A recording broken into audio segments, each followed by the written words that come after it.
I remember my mom coming up and I was listening to Led Zeppelin and I was 12 years old and she was like, we had all known that my dad was moving out and she was like, you can cry. And I just wouldn't let myself cry. I was like, why would I cry? You're both like dating other people already. Welcome to the Unspeakable Podcast. I'm your host, Meghan Daum. Before I introduce my guest, Bridget Phetasy, I have two announcements.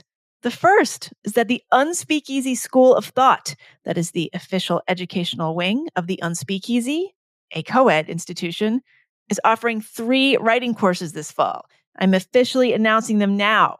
They are a memoir workshop taught by legendary author Sherman Alexie. This is just a regular memoir workshop, first-person material, book stuff, personal essay stuff, memoir, taught by Sherman. Incredible opportunity. Second is a fiction workshop taught by acclaimed novelist Chaley Wolfson-Widger. That would be novels, short stories, fiction, things that are not true, made up. And finally, a comedy writing course, comedy, humor, satire, everything like that, taught by best-selling author Neil Pollack. Neil is also known by his own designation as the greatest living American writer. Can you believe the faculty we have here?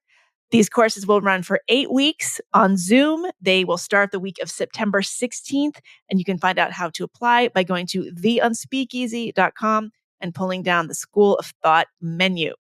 We are working on a new website for the Unspeakeasy, but in the meantime, this is what you're going to do, and you should be able to find it pretty easily. This is an awesome opportunity, so I really encourage you to take advantage of it. And again, this is co-ed for everybody, not just for the ladies, for everyone. Second announcement is that guest speakers for our final Unspeakeasy retreat of the year in Woodstock, New York in October have been announced. They are Carol Hooven, evolutionary biologist and author of the book Testosterone, the story of the hormone that dominates us and divides us, and Tara Henley, the amazing and accomplished Canadian journalist, author, and host of the Lean Out podcast. Tara and Carol will be with us for this retreat, which is October 21st through 24th in Woodstock. This is a women's only retreat. It is technically an overnight retreat, though you have the option of staying off-site if that works better for you. Find out more at theunspeakeasy.com. Go to retreats. Space is limited as always, and this is filling up quickly, so do not delay. Okay, my returning guest is writer, podcaster, YouTuber, massively productive content creator, Bridget Phetasy. Bridget, as you probably know, is the host of the interview podcast Walk-Ins Welcome, the weekly comedy political analysis YouTube show Dumpster Fire. She's also created a podcast with her husband, therapist Jaron Montgomery, called Factory Settings, and the two were on here talking about it a few years ago. Bridget is also a columnist for The Spectator, and she got a huge response to her most recent essay, which was called How Divorce Never Ends. It will affect your kids for the rest of their lives. This piece did exactly what essays are supposed to do, which is to get people talking. And I wanted to talk about it here, especially the question of why so many people were so, triggered. We also talked about how we're feeling about the world of post-woke, as I like to say. Some people say anti-woke. I'm going to say post-woke content creation these days. I was in something of a grouchy mood about that when we started recording, and I was tweeting about how I wish I could just move to the woods and write novels. And I felt better by the end of the conversation. Got that idea out of my system. If you are not yet a paying subscriber, you're going to hear a portion of the conversation. If you want to hear the rest, become a paying subscriber at meghandaum.substack.com. This is a great conversation, and I bring it to you now. Bridget Phetasy, welcome back to The Unspeakable. Thank you for having me. Always a pleasure. I adore this podcast and you. Oh, thank you. And I actually owe you an apology that I want to make publicly because I did something when we were at dinner one night that it's been driving me crazy ever since. Oh my God. Only because it's something that used to drive me crazy when people would say it to me. But you were asking about something very like, I can't believe you haven't caught up on this thing that was online. And I was like, I have a 2-year-old. And I said this thing that like my siblings have said to me. And I was like, I totally understand. It was like twofold, me feeling bad that I even said that, because I used to hate it when people said that to me. Like, I'm a mom. So I want to apologize for that, Oh because my God. I I have no memory of this. figured you didn't. I hoped you didn't. It's something that's been eating at me, only because it was something. Hey, I feel like it's just a douchey thing to say, even if you have kids or not. Even when moms say it to other moms, I hate it. But it's one of those things that used to be said to me, and I also now have compassion for all of the people who have said it to me, because you're literally drowning and exhausted and What so was the thing that underwater. I was shocked that you hadn't you weren't up to speed on It some was kind of something about culture the war minutia. orgy, gang bang, like the Oh, Ayla's gangbang? Yeah, yes. Bridget, come on. What kind of excuse is that? As a mom, you can't keep up with Ayla's gangbang? Even Sarah Hayter can keep up with that. I know. Especially a culture warrior like me. Ha- That week, I was drowning that week. But anyways, I apologize for oh, saying it. oh my It's something gosh. that's bothered me ever since. Well, apology not necessary, but accepted. I have no memory of it, and you got to remember that I do a podcast with Sarah Hayter, and that's all she does every week is say, as a mom, she can't be bothered to Yeah, I've never really think been about one. anything. Look, I was not a mom long enough to still have contempt for that kind of statement, even as a mom. But I mean, it is true. I mean, I know that my life is a lot easier in many, many Yeah, ways I mean, because I don't have it's kids. it I it is. completely know that. Yeah, the one thing that this piece that I really want to write is, I apologize to everyone I ever said I was tired to, who had children Right. when I didn't have children. Like, I mean, you can't know what you don't know, but I really feel guilty, particularly with my siblings, for showing up late to things and being generally just completely self-obsessed. And also just, I was also an alcoholic, so there's a lot of overlap there too. But yeah, not something I would even only having one kid. I feel like I can't say anything to people who have plus more than Oh, one see, this is a child. tyranny though here, right? I mean, this is like you're doing like a privilege walk thing in It your is a mind privilege at walk. all times. It is a privilege walk, but Yeah. yeah, no. There's some people make it look really easy. I don't feel like I'm one of those people. Well, okay. This is interesting. This is an interesting topic. It's kind of like how we used to complain. I can't believe that we complained like in the early 90s about like if you worked in book publishing that you were so busy and you were so overwhelmed with the workflow. In the Mm, meantime, you were spending like 11 months on one project and there was yeah. no internet, there's no social media, and I I loved can't your believe how hard we thought we worked. Oh, I loved your tweet today about I can't tell you how often I say to my husband I want to move to the woods. Like, it's a regular occurrence. Yeah, I can't. Well, unfortunately, we can't afford to move to the woods. So No, there's I mean, that. if I could afford to move to the woods, I probably would. I've been priced out of the woods. Well, okay. So we're going to talk about your essay. I love to talk about essays, and I especially love to talk about essays like this. So you have a piece in the Spectator for which you write regularly called "How Divorce Never Ends. It Will Affect Your Kids for the Rest of Your Lives." So this did something that successful essays do, which is it kicked off a conversation and it proved controversial, even though what you were saying was pretty straightforward. And I thought it was fascinating because people obviously talk all the time about how divorce affects children and teenagers, but we hear much less often about how it affects adult children, like Mhm. the legacy of it in families. Mhm. So let's talk about, maybe just summarize what you say in the piece and then let's talk about the reaction you've gotten. I mean, the thing that inspired me to write the piece was actually finally understanding something that my siblings who had children many, many years and in case decades ago have understood and had to grapple with, which is how divorce affects your life well into adulthood when you have children of your own.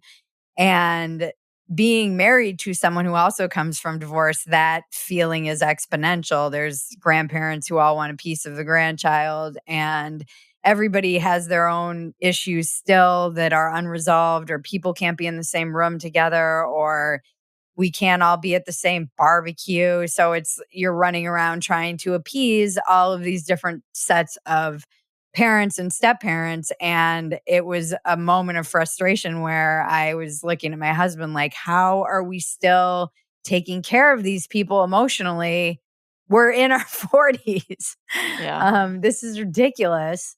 And then there was also just the way that it's played out throughout, I guess, my whole life. People want to act like, oh, my parents were divorced and it's fine, which is true. Yeah. I wasn't trying to be like some victim, which a lot of people tried to put on me in that piece. I was just simply saying, here's what my experience was, even as a kid.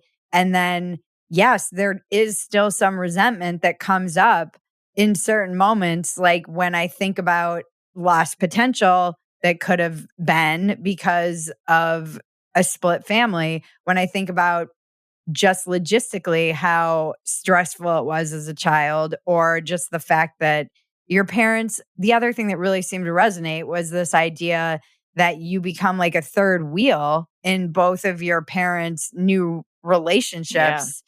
And ultimately they're busy focusing on their love like teenagers again, because they're Yes. dating and all this, they're suddenly in love again for the first time in a while or whatever. And so yeah, it was I really was just saying, divorce, I feel like it's a little bit like shout your abortion. It's something that in our culture has been really minimized, that I think is deeply painful for everybody involved. Right. And it's been made to seem like, oh, if you're in a loveless marriage, it's better for the kids to just get out of that marriage. When actually studies show that unless there's abuse and yelling and, obviously like extreme fighting in front of children is horrible, and it's better for you to end that. But if you're just in a kind of coexisting place where maybe the love has died, but you're still peaceful, that's still better for the kids in the long run to stay together. And people don't want to admit that to themselves. And I think a lot of marriages end probably without the couple trying very hard to save the marriage for the sake of the kids, because there's been this kind of myth that kids are resilient, and we are resilient. Obviously, humans are very adaptable. Somebody was like, my kids learned skills from my divorce. And as my friend hilariously said, he's like, yeah, child soldiers learn skills too. Like, it doesn't mean they're good. My husband was like, maladaptive coping mechanisms aren't skills. You can send your kids to child soldier summer camp now, I heard. It was honestly wild. I've written for Spectator for 5 years now. And I every month have a column that goes out, and every month I just wake up when they drop it and I post it, as my little duty as a writer is. And it very rarely, like the battle cry of the politically homeless kind of went crazy. The Sydney Sweeney one went crazy about her boobs. But very rarely does that happen. So, by the way, we're in the middle of a news cycle where our president's brains are falling out of his ears publicly, and we're not sure if he's even going to be the nominee. And the day before the 4th of July holiday, where normally people just aren't even online anyway. So it was very surprising to have it take off like it did in that way. Well, people needed a relief from the election news. So they could relive their divorce drama. Tragedy of divorce. Yeah. Well, I think that's an interesting comparison to the shout your abortion thing, because, the idea is that you're taking the stigma away from something. Like you're normalizing something, because if it's too stigmatized, it can be weaponized. And, obviously there's a fine line there between overly normalizing something and stigmatizing it to the point where it's, harmful in various ways. So, but yeah, I mean, it's so tough with these things, right? Because the point of writing is that you're expressing something and you're sort of, you're putting forth a set of ideas. I always think of an essay as a suggestion. It's like you're not saying this is the truth, believe this. You're inviting your reader to consider something. Like, Right. what if we thought about it this way? And that's really what you're doing there. And obviously, there are a million exceptions to everything. You tell your story, by definition, that is your story. Right. But I just feel like, especially now, people are incapable of reading anything and separating it from their own experience. Like if they are not No. represented in the piece, then somehow the piece has failed. Well, this is very true. And I was talking to my husband about this. I think something gets lost in the translation of one medium to another. So I write that piece for a print magazine column, Yeah. which, as you know, there's an actual hard word limit for something like that, Yes. 850 words in this case. And there's a deadline that is actually hard as well because you have to go to print. And so oftentimes you're just, filing your copy as fast as you possibly can. And which I actually think is good. I like that pressure. It kind of produces clarity and removes a lot of the voices that would be like, but this person's all of those Yes. other voices of like, but there's not much, sorry, I didn't address every intricacy and nuance of divorce in my You didn't, to be sure, 850 word for piece. 12 paragraphs. Yeah, so I think when they see it online, there's something about seeing it in print that registers. This is the end of the page. This is how much space she had. They give you a little bit more leeway, whereas when you see it online, it's like, well, this could have been endless. Why didn't you address all of these different aspects of divorce? There's just something different about, I think, the way we perceive reading that we do on the internet because there are no hard limits. Yeah, that's a really good point. And people are also used to Substack posts now, which are just sprawling and Oh my God. undisciplined. Completely. And I'm about to launch one any minute now. Yes, the sprawling. I mean, it is. It's. I think most professional writers certainly know this. It's easier to write long than to write short. Yeah, it's so hard. I mean, that piece poured out of me so quick. I truly don't think I've ever written anything faster in my life. And I've now been writing professionally. I mean, I've been writing my whole life, but getting paid for it since, well, I had a column in my hometown, but let's just start at Playboy. That was 2015.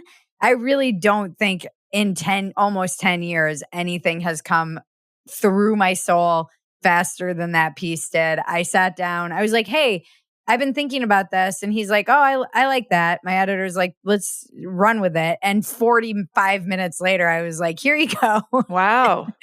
It just poured out of me because I think it's just something that's been boiling in my brain. And there's been a couple of things that have really triggered me thinking about this, not just my own situation, but situations around me, people getting divorced.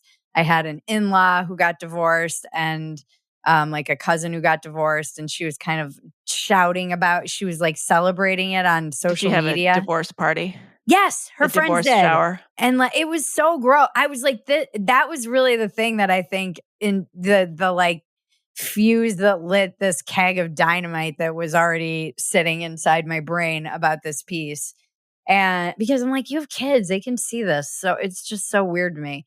And their whole world has been shattered. And so, yeah, it was definitely, like you said, we live in this time where if everyone isn't represented by something, and look, the initial wave of these things is always, the reason they go big is because there's usually a massive groundswell of people who are thanking you for saying something that they've felt for so long and they have never seen or felt it was expressed in a way that, like, people truly DM'd me and they said I made them cry because it was just the picture I painted of my own childhood experience being divorced triggered theirs so similarly. And I think with Gen X in particular, we are the latchkey generation. So it was Yeah. like a lot of Gen X kids who have been through not just one, often 2 or 3 divorces with their parents. It's crazy.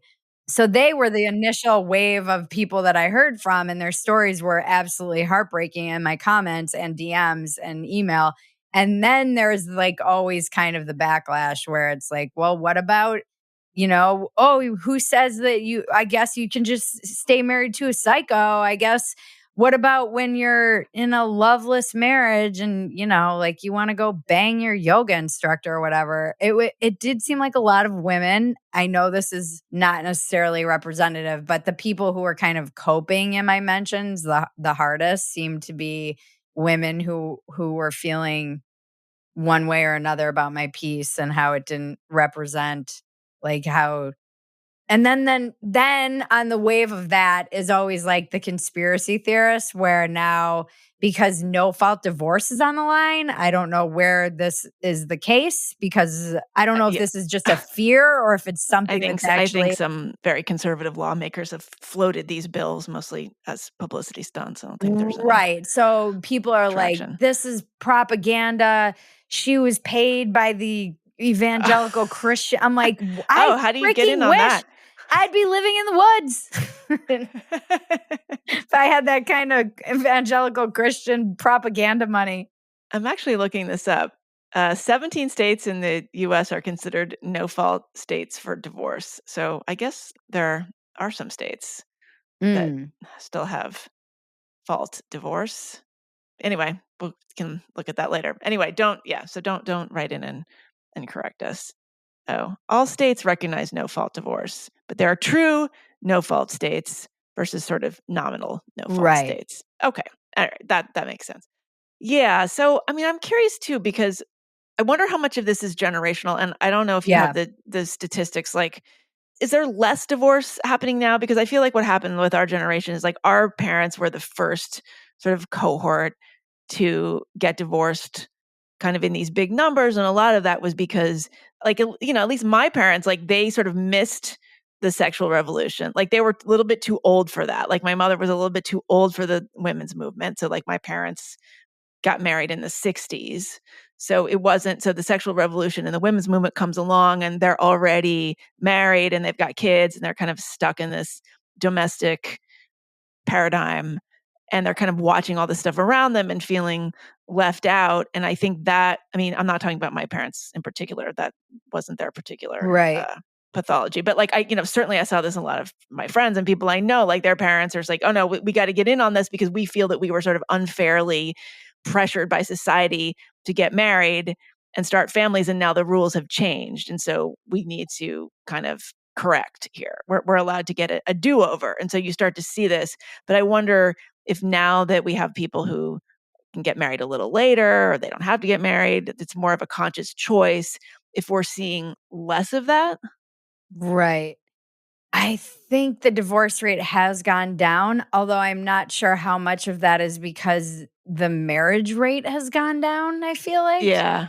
Like I'm not sure how many people are getting married either. So I'm not a statistician by any means. I know that it's kind of ticked down in the past 20 years from where it was.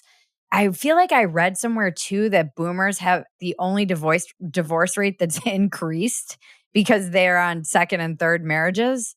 And like a third marriage is crazy likely to fail. It's something like 75% likely to fail. Every marriage you kind of go up is more likely to fail. There's a much higher percentage chance that it will. Yeah. And I do think a lot of boomers are just on their like third. I mean, even in my replies, it was nuts. Like both parents on 3, 4, different marriages. It's crazy. Yeah. Although they've been around longer though. Like True. they're older, so they've been around longer, so they've had more years to get married and divorced. Yeah, So. and look, I'm not trying to be some hypocrite here either. I was divorced before. This is my second marriage, but we didn't have kids. I think that the point of my piece is really just okay, divorce is hard on kids. Just be honest with yourself about it. Yeah. Yeah. And don't lie to yourself. That's really all I was trying to say, even if it wasn't the way it was interpreted, which is, again, fine. Like, my husband's, it's so great being married to a therapist at moments like this because he's so well adjusted and also can very clearly look at things that people are saying. And he's like, this is all projection. They're just projecting on you. They're projecting their own story, their own shame, their own insecurity, their own guilt, their own grief. All of that is just being projected on you because you wrote something that moved people, and moving people doesn't always mean just, like, it doesn't always mean moving them in a way that is necessarily positive for you. Sometimes they get mad at you. Yeah. And actually, as someone who's been doing this long enough, I don't care about like clap back, push back, all these things, thoughtful discourse. It's when I'm misrepresented. And this is, again, my husband's like, this is more about you than them, where I'm like, someone is wrong on the internet. But it's really just when they're saying like, she's saying they should stay with an alcoholic. I'm like, it made me crazy. I wanted to respond to every single person and be like, are you a freaking moron? I clearly did not say that. And I hate that you're misrepresenting it. And he's like, this is also part of writing. This is the internet, Bridget. Like, this is part of it and you have to deal with it. And why is it so annoying to you? And I realized that it is very annoying to me because I lived in that choice too, of my mother staying with a person she probably should have divorced in a psycho relationship. So it was very triggering and upsetting to me that people were trying to say that that's what I was saying, because in no freaking shape or form would I ever advocate for that. I think those consequences for me were far worse than even my parents getting divorced. So that's interesting. So again, like, I know we don't have to get into like the granular details of your parents' history, but like, you can imagine your parents staying married and working it out more than you can imagine your mother's second marriage being able to work it out. I mean, they're still together, so they have worked it out at great cost. I just don't think my parents, I don't think they tried hard. Look, there's a conversation and probably an essay about that we should have about why people who are incompatible feel pressured to get married, or maybe that particular generation. Maybe that's not the case with our generation, and why divorce rates are going down. But why they felt the need to get married and have 5 kids. And then when it wasn't going well, they didn't seem to fight very hard to keep the marriage. And they had 5 children under the age of 12. Yeah. I think they went to one therapy session and the guy was Jungian and basically said, oh, like, you guys got to follow your bliss. And they were out. Wow. Wow. That's pretty extraordinary. 5 kids under 12. Yeah. And they thought it would be better. They sort of did the math in their heads on the back of a napkin.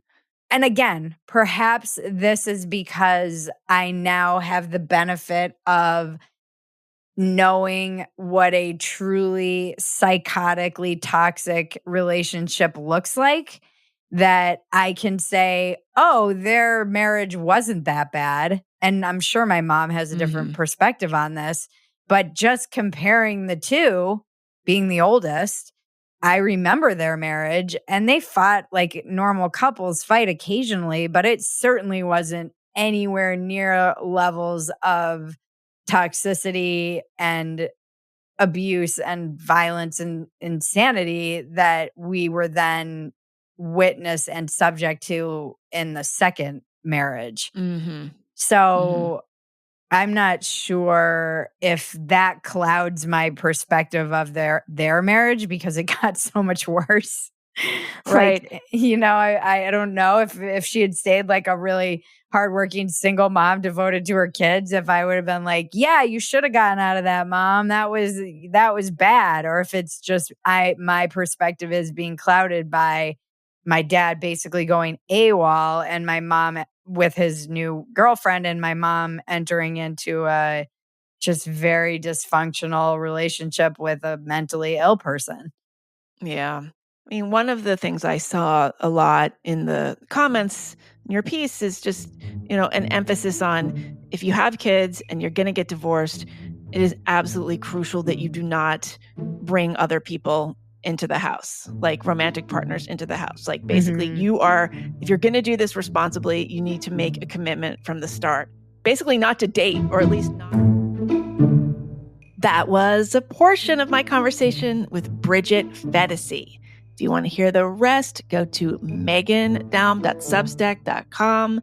You get to hear the whole conversation every week. If you do that, you might as well do it now. Bridget is the host of the podcast Walk-Ins Welcome, the YouTube political analysis show Dumpster Fire. She's a columnist for The Spectator, and she does stand-up comedy. She's a comedian. She does that too. She does everything. The best place to find her is on Substack at Phetasy.com. That's Phetasy. I will be back next week with another super nuanced guest. Thanks for listening. See ya then.